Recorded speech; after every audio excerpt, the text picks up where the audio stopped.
Welcome to episode 13. Today, we're going to take a posture of peace by taking every thought captive.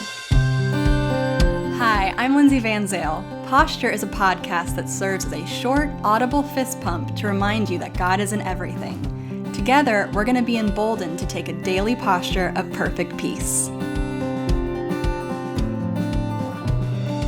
2 Corinthians chapter 10, verses 4 and 5 say this: "For the weapons of our warfare are not of the flesh, but have divine power to destroy strongholds. We destroy arguments and every lofty opinion that raises itself up against the knowledge of God and take every thought captive to obey Christ." Okay, if we get nothing else today, I want us to just grab a hold of this truth and never let go. You and I have the authority and the power to take every thought captive. Just think about what that implies for a second. First of all, it implies this: not every thought we think is the truth.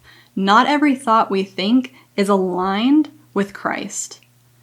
Okay, what else does it imply? It implies that you and I have the ability to change the course of our thoughts. You and I have the ability to stop thoughts in their tracks and redirect and rethink and refocus and redo the things that are happening in our minds and in our lives. Because we have been given the authority to do this, and the weapons that we're carrying, the weapons that we are using to take down these thoughts and take down arguments that are against knowledge of Christ, have the power to destroy strongholds, is what the scripture says. So, how do we do this? Well, here's a really simple thing that I do. I started asking myself this: when I start to think a thought, I ask, who is this thought serving? So let's ask ourselves this: the thoughts that we're thinking about other people today, is this thought serving the purposes of God, or is it serving the purposes of the enemy? The thoughts that we're thinking about ourselves, are these thoughts serving the purposes of God, or are they serving the purposes of the enemy? The thoughts that we're thinking about our circumstances, our situations, or any problems that we're facing today, are these thoughts serving God, or are they serving the purposes of the enemy? Here's another question you can ask yourself: is this thought that I'm thinking empowering the promise in my life, or is it empowering the problems in my life? When we think differently, we live differently because our thoughts become beliefs and our beliefs turn into actions. So I'm sure there's things today, maybe in your life, that you are wanting to change. Maybe we should start by thinking differently first.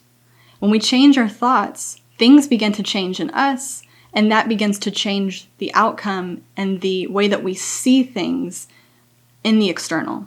What do I mean by that? Well, here's what I mean. Sometimes our situations feel unchanging, but what's actually unchanging about our situations is us, the way that we're perceiving the situation, the way that we're coming at the situation, the way that we're acting in the situation.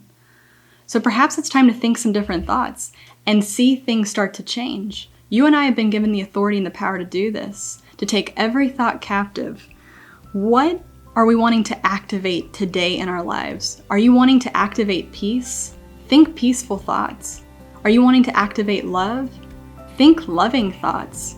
Are you wanting to activate hope? Think hope-filled thoughts. And watch as things begin to change. The promise of perfect peace is found in Isaiah 26:3.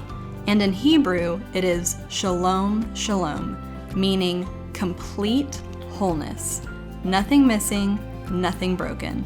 This is who you are in Jesus. Let's declare this together. Today, I am kept in perfect peace. With my whole heart, I trust the Lord. I am strong, I am victorious, I am whole. Remember, friend, you are a living testimony of Jesus' ultimate win. Not because of anything you did, but because of what he did for you.